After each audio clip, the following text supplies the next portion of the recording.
Hey GH peeps, welcome back to my channel where we talk all things General Hospital. Today's late night review is for Tuesday. Yay guys, we made it. It's Christmas is over. Shut the door. Shut the door. Shut the door, babies. It is December 26, 2023.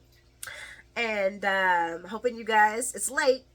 It's 12 o'clock my time. This is actually my third attempt to make a video. I get too emotional in certain parts of this because it's not like I start crying or anything. It's just, yeah, my language gets too colorful, so I have to say, no, I can't. I'm saying too many F-bombs. So, it's 12 o'clock now. I started this at 11. Yeah. Well, actually earlier than that. Because I had to watch the show twice. There's certain parts because I wanted to be fair and partial. But, yeah. How was GH for you guys today? There was so much tea that was being spilled out that you needed a mop and a bucket. A big bucket. Yeah. For the tea. But let's talk about it. Let's talk about the tea. Because there was definitely some tea spilled. Wasn't no tea spilled at the General Hospital when Laura and Carly were talking about Ace and his first Christmas and Josh on her in college. But it was nice to see them talk and hang out because they are family. Even if it's by marriage, they're still family. That's her auntie for the longest. Twisted relationship auntie, but they were, niece and auntie. And then Sonny walked up and they started talking about how this was Bobby's first time missing the Christmas show, and bring back to Miss Jackie and her family, a lot of families. But anyway, praying for the families out there that are missing their loved ones. But anyway, where was I at? And then it made me think about, because I seen Sonny, I seen Laura, and I seen Carly. It made me think of Deception Cosmetics. Any of those classic General Hospital people following my page? I'm 52. I've been watching since I was 8, maybe 7. So yeah, I got years in, right? And I remember when at one time it was way later than that. But anyway, when Laura Lou had bought Deception from Scotty. And she got the money from who else? Sonny. And one of the parts of the deal was that that she would have to hire Carly. Let's just say it was all about messiness and backstabbing, because Carly was a hot mess then. I mean, a hot, sugary mess, honey. But anyway, when I seen them two together, that's what it made me think about, because what they were talking about really was boring the shit out of me. But anyway, because, oh, thank you, Sonny, for contributing your money. And I said, oh, look at Sonny using the hospital and the priesthood to launder his dirty money. Moving along, then they talk about, well, where's Nina? I thought Nina would be here. And Carly's like, yeah, something to do. Carly was really trying her best. And he's like, oh, she said she's at the house, at the church still, putting on a candle for nails, demon ass. Moving along, where was I? Oh yeah. So let's move on to the confessional, because the confessional was just hilarious. Okay, Cy's so greasy. Now he's a pastor, guys. Now Cy is a pastor. Pastor Cy. Tell it, girl. He just as blasphemous as he wants to be. And Nina's sitting in there talking about, I acted out of spite. And things got out of control. I let somebody to get hurt. Even though they were bad, they got hurt. Terrible things happened. Terrible. And people that they cared about them hurt too. And I'm thinking to myself, even in your confession, you messy? Even in your confession, Nina, you're messy? You couldn't just say I hurt somebody because I did something that I didn't have, because I snitched and I didn't have to snitch. And now this person got beat up and almost unalived. You just couldn't say that? So that's on me. You had to say, oh, well, they're not perfect, but, I ain't perfect either. I mean, come on, dude. It's a confession. Not ooh, they hurt, this person was bad, so, they deserved it? Is that what you're saying? And then why why are you confessing, you twit? Okay, let me stop. And then she's like, yeah, I heard someone that does bad things. Yeah. Cyrus says, so was this a friend or family? And she's like, what is that guy? What? Huh? And she was all, it even threw her off. She was like, hold on, what? She's like, I don't know what that has to do with anything. I ain't done this before, but that sounds strange. And he's like, oh, no, I'm just saying, if you wanna confess, you gotta tell me everything, so so God can hear you, so we can get it all out. You gotta let yourself be free. You gotta just tell it. And she's like, well, okay, God wants to hear everything. If I had a wish, I wanted to stump her that day. I was like, girl, stop it. Just say what you had to say. Then it's so long, overdrawn and long drawn. I would turn back the clock and tell the truth in all the damage that I did. I can't sing, but it was like a song. Oh my God. All she did was some background music to it. If I had a wish, girl. If I had a dime. Cyrus what? Cyrus was like, wait a second, did you kill somebody? What you did that kill somebody? And she's like, well, no, it didn't kill him. But I told on somebody that didn't need to be told, that I told on somebody that did something wrong. And because of what I did, they almost got unalived.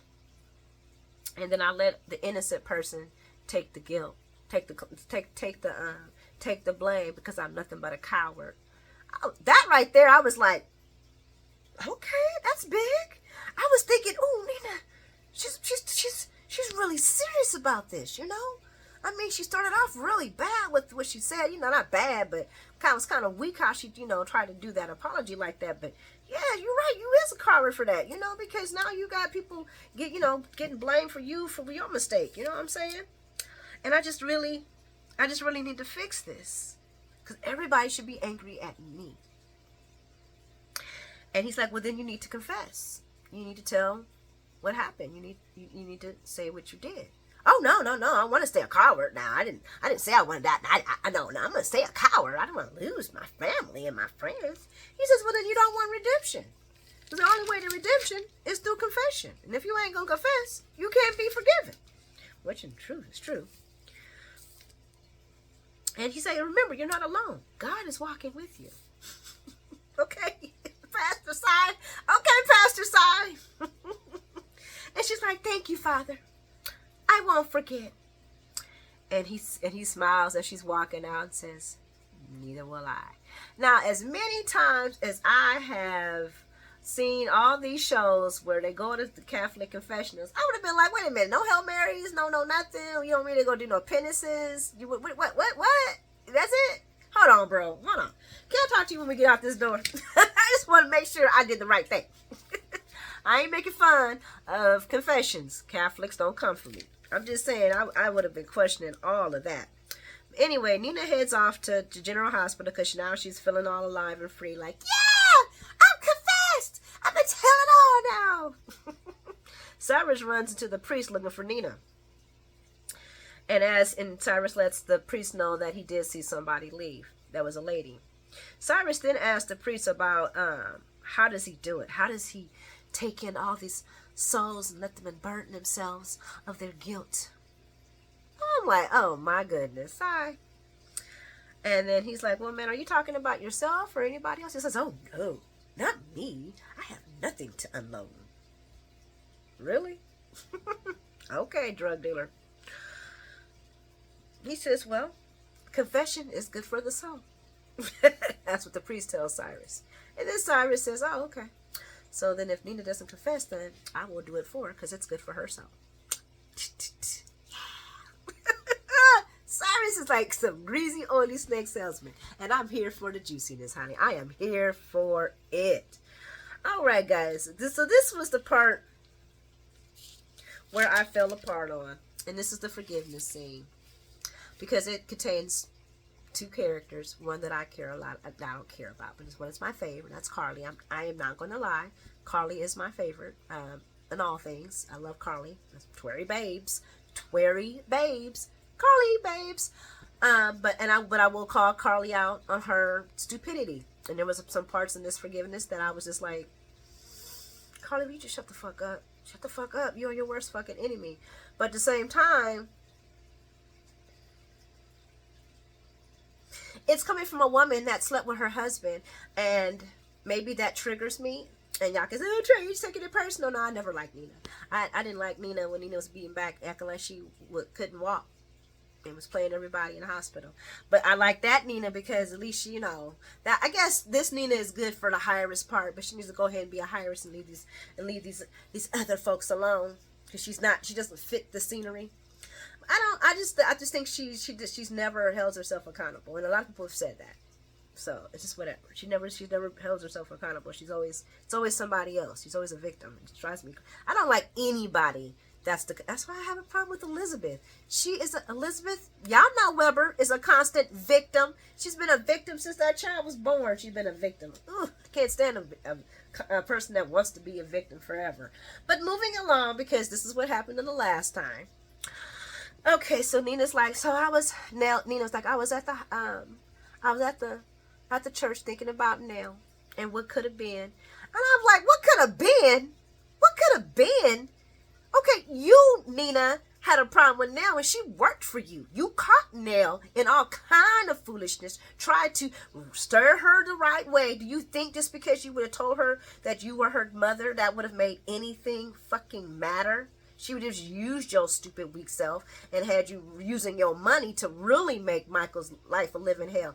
Let's talk about the fact that she pondered off your grandchild that you loved so much to another couple and had the father thinking he was dead. Let's talk about how the fact that you sit here and talk all this stuff about Carly, but Carly was the one who was actually there for Nell at the beginning. No, it wasn't pretty, but she was there for Nell at the beginning. How you think she got in the house is to put that stuff in your new husband's drink to make him think he's with her. Girl, every time she bring up Nell, I just want to go, shut the fuck up. You are disrespecting Willow and everybody else every time you mope about that demon. And I want her to come back. I want her to come back so she can really, that would make the story insane. Because you already know Nina would drop Willow in the head and then drop if she could get Nell back. Because that's, are you serious? Moving along. And then, okay, so she talks about how, how she blamed Carly for Nell's death and how that's what started her revenge for her. And she went to church and she found the light and she's seen the light and she wants to be, what did she say? Because I was just getting annoyed by her whole entire... blaming you for Nell's death, and I want to seek revenge, and my pain was so great, and I wanted to hurt you, and I wanted you to suffer like I was suffering, even though Nina, you were committed because you were cuckoo. Nell got Carly committed because Nell was cuckoo, and after she made her the father think that your grandson was dead. Yeah, you good at that. And it was so sweet, like mother, like daughter. I'm aware of your lashing out. Carly was so fucking beautiful. I'm aware of your lashing out. Like mother, like daughter, baby. Yeah, my need for revenge has led me to hurt you. And I'm sorry. And something shifted today. I want to be better. I want Willow to be proud of me. I want my grandkids to sing hymns when I walk through the street. I want parades and flowers to be flown at my feet. Okay, guys, I'm going too far.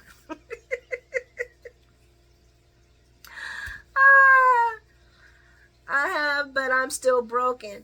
And I still want revenge for my daughter. That's what I wanted to talk, and that's when Carly says, okay, this is the most fucked up apology that I have ever heard. I want to get home to my daughter. I have a family. I'm tired. Sorry. So you got a shining light. You got a star while you were sitting in there. Something happened in your heart. You got the Christmas star. But forgiveness is the last package that you want to unwrap on Christmas. Well, guess what, mija? It won't be coming from me. Get the fuck out of my face.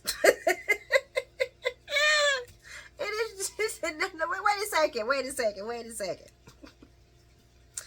Yeah, that Carly says makes sense because you gotten everything else you want. So now you got Willow, my grandkids, the Metro Court, and it's like, yes, I'm blessed. I wanted to.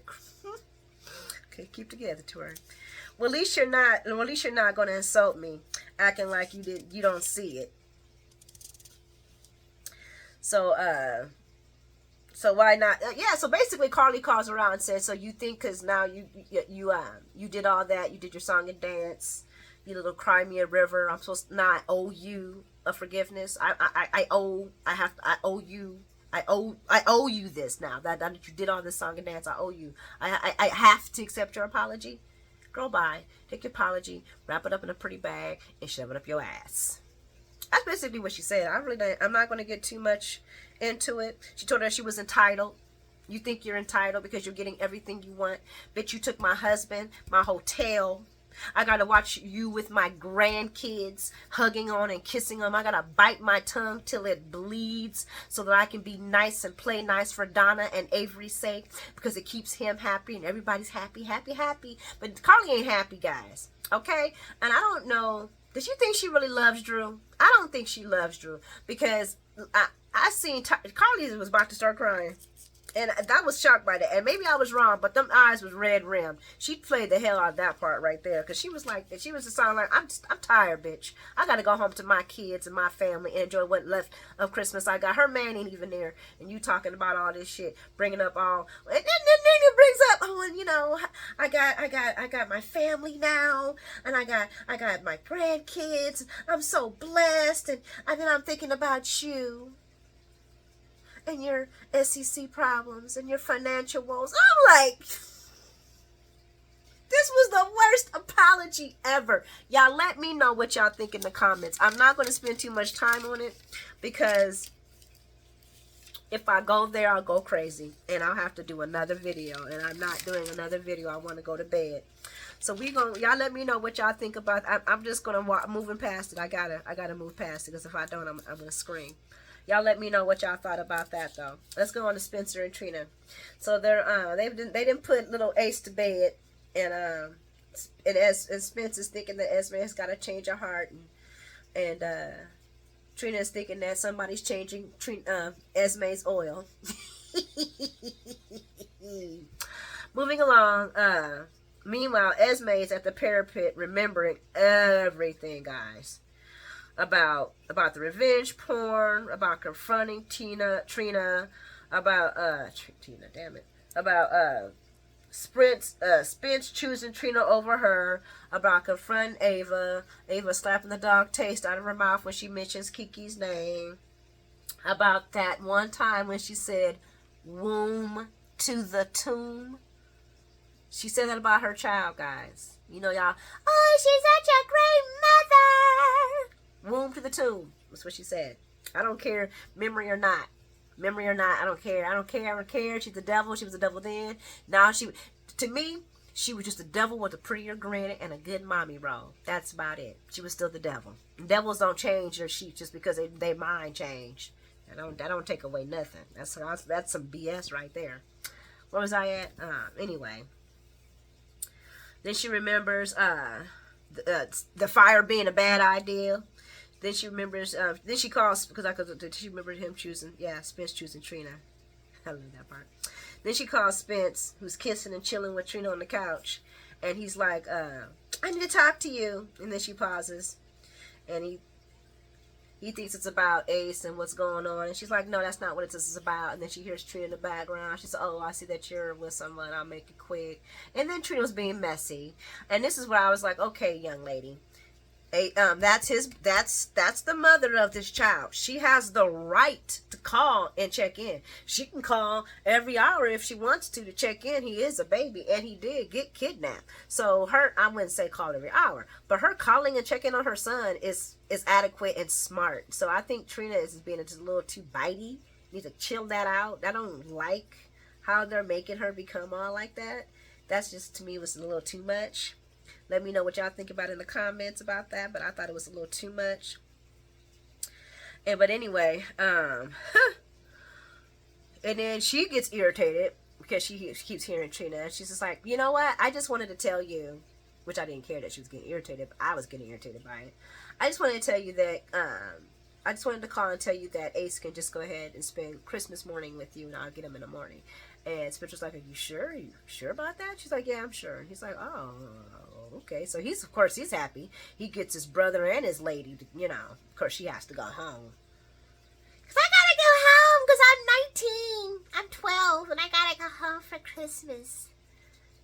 Oh, jeez. Oh, grow that girl up. Joss is out here doing the most, being a grown-up. Trina is acting like she's 12 years old. And I ain't talking about she got to bang with that dude on the couch. And why don't Spencer get his own place? These two grown-ass kids living with their parents. This is weird. Moving along. So after she hangs the phone up, let's just say Esme does not handle things well. While she's looking at a picture of Spencer. And this right here. This right here cracked me up. I want to get to that. She looking at a picture of Sprinkler and starts a picture of Spencer and starts to rant. I can't even read no more. What was I thinking? Opening up. Like you would forget about what I did to Trina? You would forget about Trina and me being a bad girl? You would forget all about her and you, me, and Ace would have our happily ever after? And I'm like, you are as daffy as you was before you lost your memory. Because that's honestly the last conversation I think you had with him. He been chose Trina over you. What?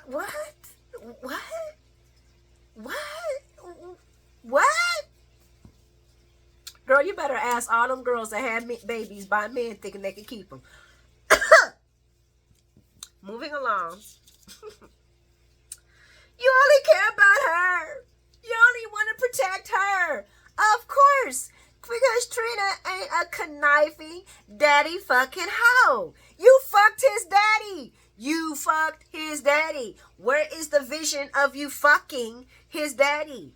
Fucking his daddy. And then getting pregnant with the daddy's baby. What? Guys, you can't walk that back. None of you men and none of you women would take anybody that got pregnant by your parent. Either way it go. You got your daddy, your man leave you and get your mama knocked up. I'm not saying it could happen, but who knows? Same way. You go. She slept with this man's father, and she really thought they were gonna have a future together. That amnesia that made her stupid.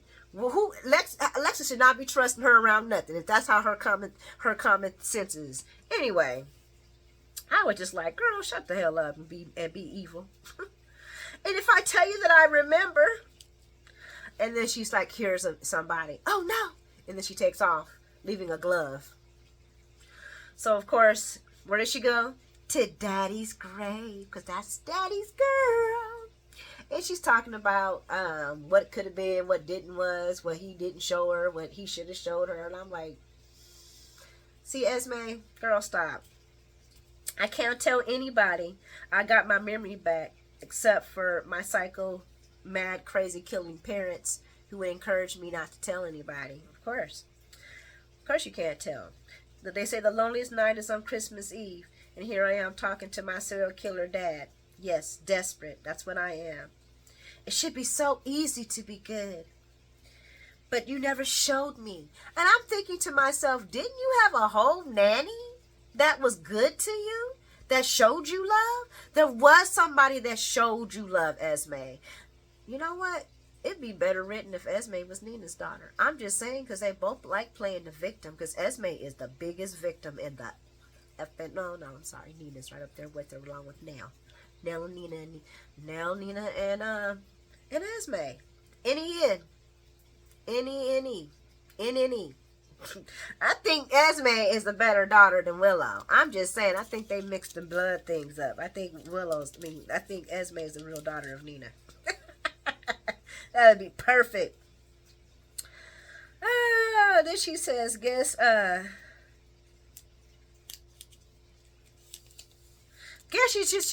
she's thinking. I guess she's trying to balance out. It's easier to be bad because bad is what she was born into. Bad is what she knows. So she's going back and forth about being the good girl and bad girl, and that could have a lot to do with her going to see Heather Weathers because she's choosing to be a bad girl because that's all that you've given me. That's what you've left me, Father. Girl, go on somewhere. And that's when she realizes that she lost her glove back in Windermere. That's what you get, weirdo. Moving along, Ava arrives at Windermere, gun drawn, hoping she can bust a cap in somebody's ass before the cops get there. Ava came gun drawn. She wasn't trying to catch nobody. She was trying to shoot somebody. And of course, she walks right into Dante, and he basically says that to her. Are you looking for, you were looking to shoot somebody? And she's like, what do you mean? I can't defend myself in my home. He says, yeah, or you could just shoot somebody. And of course, then Laura Lou and Sonny shows up, and Ava's like, hi, Laura, because she wasn't expecting Laura. Nobody was expecting Laura. She just kind of said that she should go to this place because Windermere's her home, and she knows it better than anybody.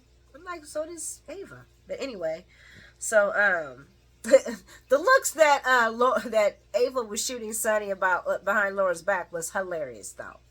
So basically, why Laura Lou and Dante are looking through the house to see who's there, Ava and Sonny have a long discussion about what's going on, and now Sonny is convinced that, or is thinking it's possible that the same people that are after him are threatening Ava, and this is what could be really going on. I don't see that, but anyway, his bright idea to solve the problem is moving Ava into the house. Oh, that'll make Avery happy. And while Laura and Dante are on the look, they find a small red glove. And Laura Lou's like, do you think it's Nicholas's? And Dante's like, I don't think so, since this is a woman's glove. And Laura's like, oh, I'm just so, it's his house and everything. And he's like, well, do you recognize it? She's like, oh, no. Do you think it could be Ava's? I don't know. Oh, Laura Lou, fragile girl. You got fragile. I think I didn't talk about everybody today. If I forgot somebody's story, please leave it in the comments. But I think I covered everybody. If you haven't liked and subscribed, please like and subscribe because those are important. And once again, comment. Thank you guys for hanging out with me. I was just looking through the notes to make sure that I didn't leave anything else out. Leave it in the comment section. We'll definitely talk about it and chat it up. Let me know what your highlight moments is. Let me know what y'all thought about the forgiveness tour that's going on right now. Let me know what y'all think about Cyrus playing pastor. Now he's Pastor Cy.